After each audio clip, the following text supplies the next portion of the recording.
참고로 거기가 괜찮은 데이트 코스긴 합니다. 가을에 과수원도 과수원이지만 그 은행나무 가로수길이거든요. 네. 그러니까 노랗게 은행나무 물들어 있고 옆에 이제 빨갛게 사과가 익어가고 이제 그런 곳이어서 나름 그 일대에서는 좀 아는 사람들 아는 데이트 코스기도 해요. 고즈넉한 그러면서 좀 뭔가 좀 문화재와 함께한 좀 있어 보이는 데이트 코스를 원하시면 강추합니다. 어쨌든 제일 중요한 거는 영주역에 도착하고 1시간이 안 돼서 무량수지에 도착했다 이거예요. 이거 너무 강조하고 싶어요. 이렇게 여행할 수 있다, 뭐 이런 걸 좀 보여드리고 싶어서.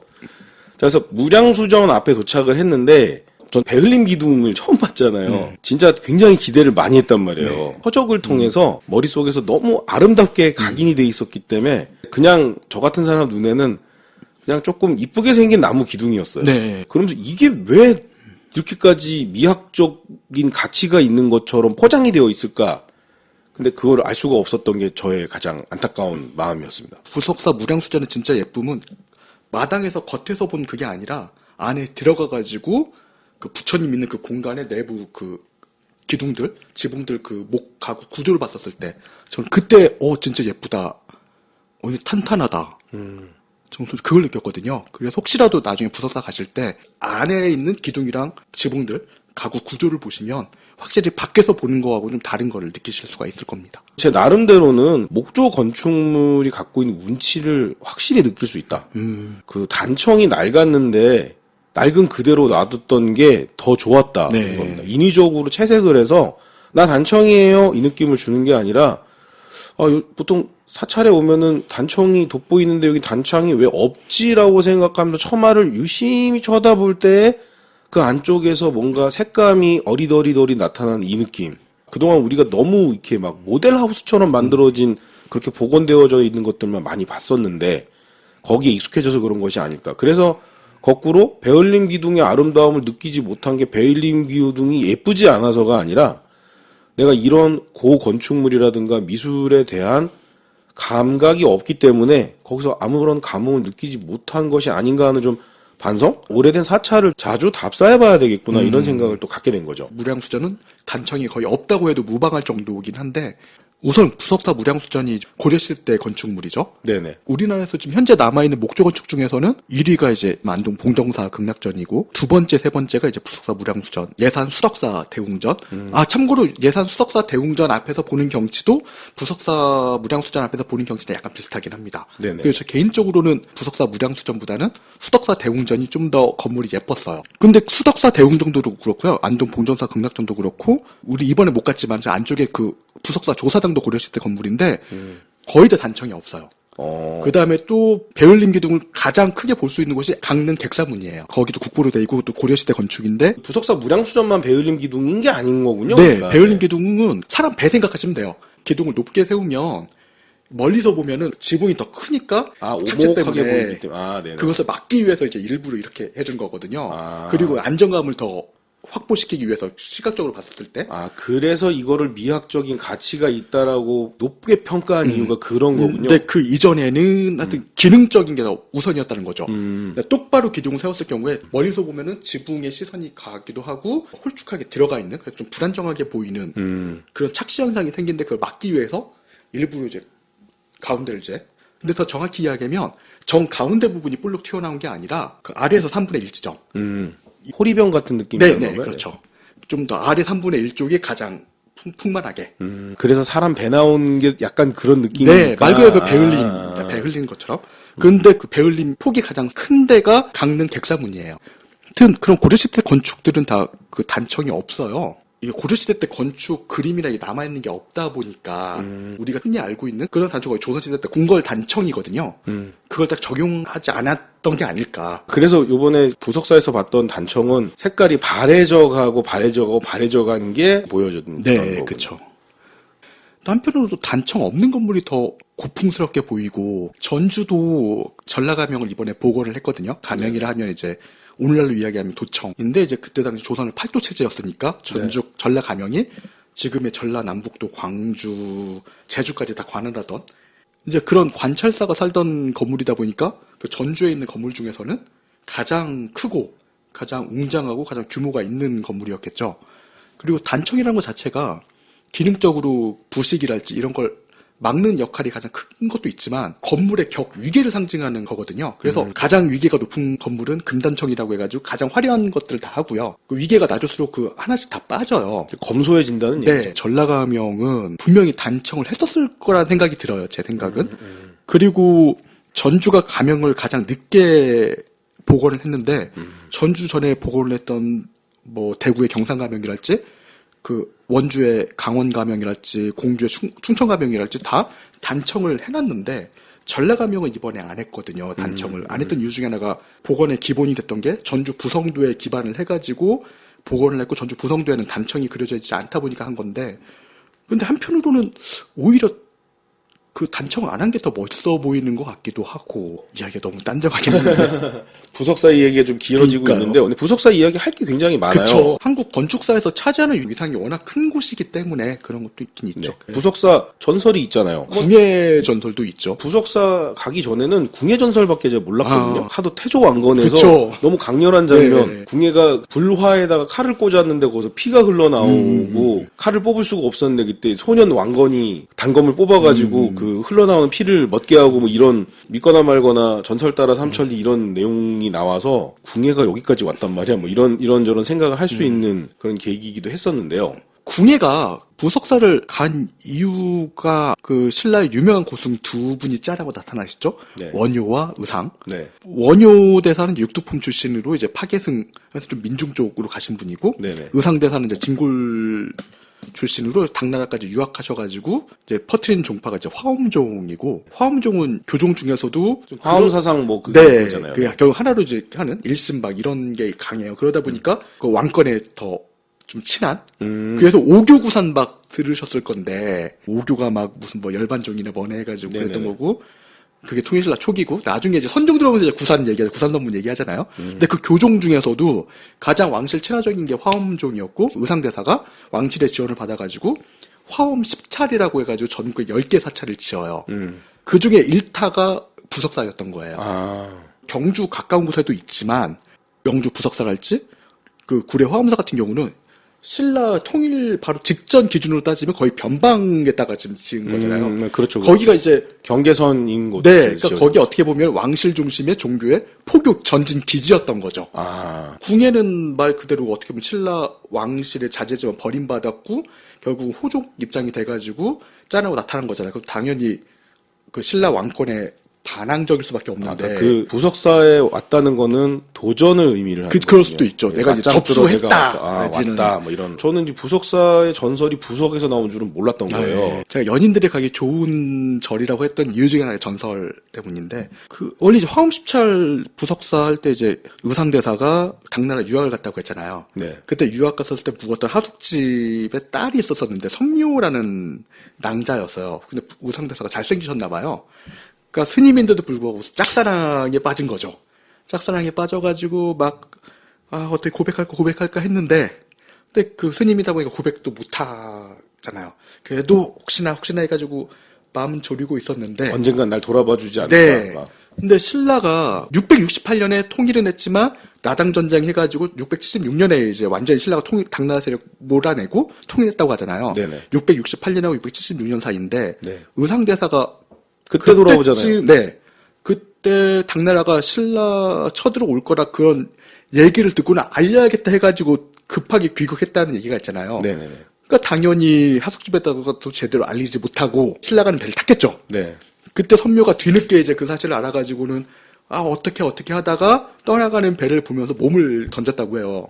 그 사랑하는 마음이 용이 돼가지고 이제 의상대사가 무사히 신라 갈 때까지도 지켜주고 그럼 내가 절을 지어야겠다 해가지고 이제 맨 처음 갔던 곳이 소백산자락 밑에 이제 갔는데 거기가 원래는 산적들이 소굴이었는데 산적들이 있으니까 그 고민이죠. 그 뭐 스님이 곱게 얘기한다고 해가지고 가지도 않고 그때 선묘가 그 고민을 알고는 돌로 변해가지고 그 산적들 위에 막 둥둥 떠다니면서 한 번씩 겁을 줬던 거죠. 무서워가지고 산적들이 도망가고 또 땅땅 해주면서 뭐 터가 또 닦아졌겠죠. 네네. 그래가지고 거기에다가 절을 지었고 그 무량수전 옆에 보면 부석이라고 있어요. 말 그대로 뜰 부자에다가 돌석자 뜬 돌이 있거든요. 바로 부석사라는 이름이 거기서 유래를 해요. 믿거나 말거나 부석사가 무량수전 앞에 석등 있는 그 마당에 네네네. 땅속에 용이 묻어 있다는 얘기도 있거든요. 돌로 된 용. 돌로 용을 깎은 다음에 네, 묻은 거예요? 네, 그 선묘를 상징해가지고 용이 묻어 있다는 썰도 있고 일제시대 때 발굴했더니 뭐 나왔다는 뭐 얘기도 있었던 것 같기도 하고 무량수전이 여기 있으면 보는 방향에서 왼쪽에 부석이 있고 오른쪽 뒤에 조그맣게 또 선묘각이라고 해가지고 선묘는 보셨죠? 사당이 있었어요. 네, 그 러브 스토리도 있어서 뭐 연인들의 데이트 네. 코스 절이 될 만한 거다라는 걸 아주 힘겹게 장시간 설명을 해주셨습니다. 근데 사실 이게 부석사에서 제가 그 의상대사의 등장을 보면서 뭐 물론 우리한테는 그런 불교 설화 같은 또 슬픈 사랑 이야기와 또 불교 설화가 있는 거잖아요. 이게 불교적 교훈을 주는 그런 러브 스토리지. 그쵸. 그죠? 이게 약간 기독교식으로 따지면 막달라 마리아와 예수 같은 그런 느낌이란 말이에요. 맞네. 어떤 면에서 연정을 품었지만 그쵸. 그 연정이 종교적 사랑으로 승화되어져서 네. 그 의상대사에 대한 연정이 결국은 이제 부처님에 대한 그 사모함으로 종교적 네. 관념으로 이제 승화되어져서 그게 사찰의 건립이라는 걸로 가게 된 거였잖아요. 네. 근데 이제 그걸 떠나서 이 이야기의 배경을 보면 원효와 의상 이 두 콤비가 우리 같은 사람들이었겠죠. 아마 그 사람도 인팁과 인프피였을 수도 있어요. 아마 원효가 인팁이 아니었을까 싶은데 그럴 수 있어. 처음 이 두 사람이 당나라로 유학을 가겠다고 나섰던 때가 650년이라고 해요.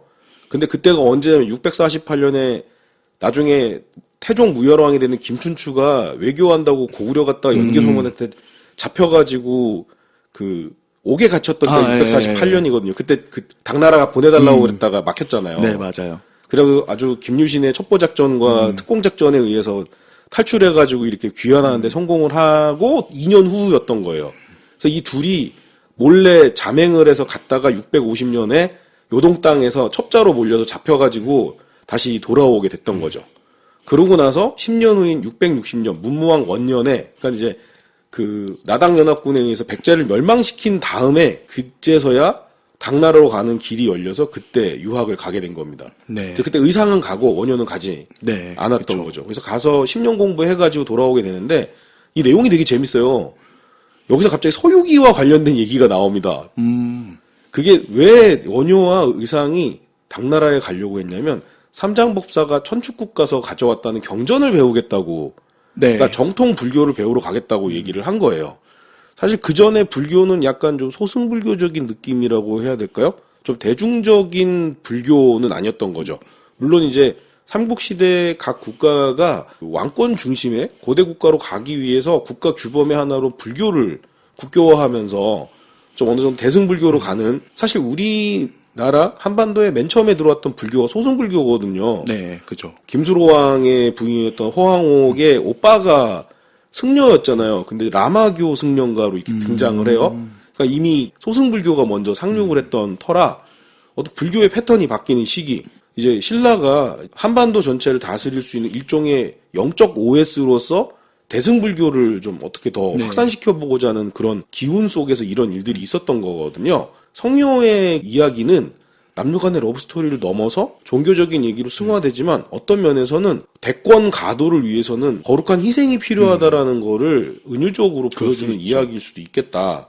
이런 생각이 드는 거죠. 여기서 등장하는 의상대사는 뭐 삼국 통일을 위해서 나서는 그런 대장군 같은 이미지랄까요? 그럴 수 네, 있죠. 그러기 위해서 그런 사람들의 의견을 통합시키는 그 부석이 돼서 도둑들을 그 진압하고 그리고 부석사가 세워질 수 있는 땅의 털을 닦는 이런 작업을 하는 것들이 그때 당시에 시민정신이 아니었을까 한번 생각을 해보게 되는. 화엄종 자체가 그런 역할을 했을 겁니다. 아마 네네네. 이제 통일도 됐고 하니 네. 뭐 하나로 저 뭉칠 수 있는 사상도 필요했던 거고. 그리고 그 부석사가 세워질 당시가 문무왕 때인데 그 당나라 군대를 축출해야 되던 때였기 때문에 좋은 거 수입해왔다가 아니라 현지화해서 새롭게 나아가야 된다라는 그런 여러 가지 의미가 복합적으로 담겨 있는 게 아닌가. 그래서 부석사의 부석이 있는 곳과 성묘의 사당이 남겨져 있는 것은 단순히 불교설화 아니면 전설, 우리나라의 불교가 토착 종교랑 짬뽕이 돼서 이런 것도 있다가 아니라 그 당시에 정치적 이데올로기와 접목이 돼서 지금까지 1000년 넘게 남아있는 것이 아니냐 뭐 이런 추측들을 해보게 만드는 곳이기도 했어요. 그거는 역사학에서 주장하시는 분들도 많이 있으시고요. 그렇군요. 제가 네. 제 나름의 느낌을 막 얘기한 거긴 하지만 어쨌든 소가 뒷걸음질하다가 쥐를 잡은 경우로 좀 그렇게 된 것 같긴 합니다. 벌써 부석사 가지고 1시간 이야기를 했네요, 세상에. 부석사 얘기 아직도 할 게 더 많아요. 뭐 의상대사의 그 지팡이가 뭐 자라서 나무가 됐다 이것도 있으니 우리 과감히 생략하고 나오긴 했지만. 왜냐면은 저희가 거기를 안 갔으니까. 거기가 바로 조사당이고 말 그대로 조사라는 게 그 절에 이제 특히 무협지 보면은 소림사 딱 조사 계시잖아요. 네네네네. 그런 것처럼 진짜 조상이 되는 스승. 그러니까 그 의상대사를 모셨던 건물이 바로 조사당이고요. 보물보다 더 급이 높은 게 국보잖아요. 네네네. 국보가 5개가 있는데 부석사 무량수전 안에 있는 소조 아미타불, 무량수전 앞에 있는 사천왕 석등, 그 다음에 조사당, 그다음 조사당 안에 그 사천왕 그 벽화가 있었어요. 벽화까지 해가지고 5개가 국보입니다. 국보가 한 절에 5개 이상 있는 절이 생각보다 별로 없거든요. 불수사 네네. 정도나 돼야 되는데. 근데 이제 거기 또 산길을 또 올라가야 되다 보니까 미처 못 갔는데 조사당이 있고, 그 말씀하신 대로 그때 의상대사가 썼던 그 지팡이를 꽂았는데 그게 나무가 돼가지고 그 지금 살아 있다고 하는데 그 선비화라고 하거든요. 그게 또 남아있는데 우리는 그때 이제 가지 못했었죠. 부석이 상당히 큽니다. 네. 집채만한 바위라고 하는 표현이 맞을 것 같아요. 그냥 이렇게 생각하시면 됩니다. 뭐 18평대 아파트 하나 정도를 채울 만한 정도의 바위? 이렇게 생각하시면 될 것 같아요. 지금 우리가 지금 녹음하고 있는 이 객실보다 확실히 커요. 네. 네. 여기는 장급 여관이기 때문에 객실이 여러분이 생각하시는 그런 이상한 모텔 면적의 한 2배 반 정도 돼요, 여기가요. 그 정도로 부석이 컸어요. 그러니까 저게 돌이 전설이기 때문에 우리는 이제 현대인이기 때문에 그럴 리가 없다고 생각하지만 아마 중세를 살았던 사람들은 그 부석을 보면서 공포에 떨었을 거예요. 이 정도의 바위가 날아서 머리 위에서 위협을 하면은 어느 도적대가 도망을 가지 않고 버티겠느냐. 그쵸. 뭐 요즘의 얘기로 따지면은 뭐 이렇게 표현할 수 있을 것 같습니다. B-52 폭격기가 융단 폭격을 하는데 누가 거기서 살아남을 수 있을 거야. 뭐 이런 식의 표현으로 바꾸면 될 것 같기도 해요. 그 정도로 무시무시한 바위가 있는데 진짜 이게 인공물일 거라고밖에 생각이 되지 않아요. 이게 그 산 중턱에 이 바위가 덩그러니 놓여 있잖아요. 네, 맞아요. 그러니까 이게 자연의 신비이겠지만은 그냥 그 전설을 듣고 보면은 진짜 돌이 거대한 바위가 날아와서 무량수전 옆에 착륙한 것처럼 그렇게 느껴집니다. 네, 뻥 더 친다면 설악산 울산바위 같은 게 있다 이렇게 생각하시면 될 것 같아요. 조금 지쳤네요.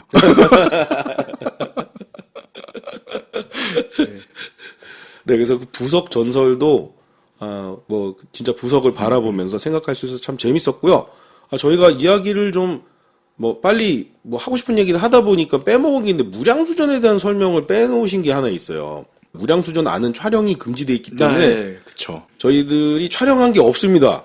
네, 그래서 보여드릴 수가 없는데요. 그 무량수라는 게 불교에서 의미하는 바가 있는 거잖아요. 말 그대로 셀 수 없는 수 이제 그런 걸 얘기하고요. 보통 그 극락을 이야기를 많이 해요. 네. 무량수전이라고 하기도 하고 극락전이라고 이야기하는데 흔히 절에 가면은 가장 이제 안쪽 깊숙한 곳 내지는 가장 중요한 곳에 이제 큰 한옥 집이 있고 거기에 이제 현판들이 다 있는데 보통 대웅전이라고 많이 네. 써져 있을 거예요.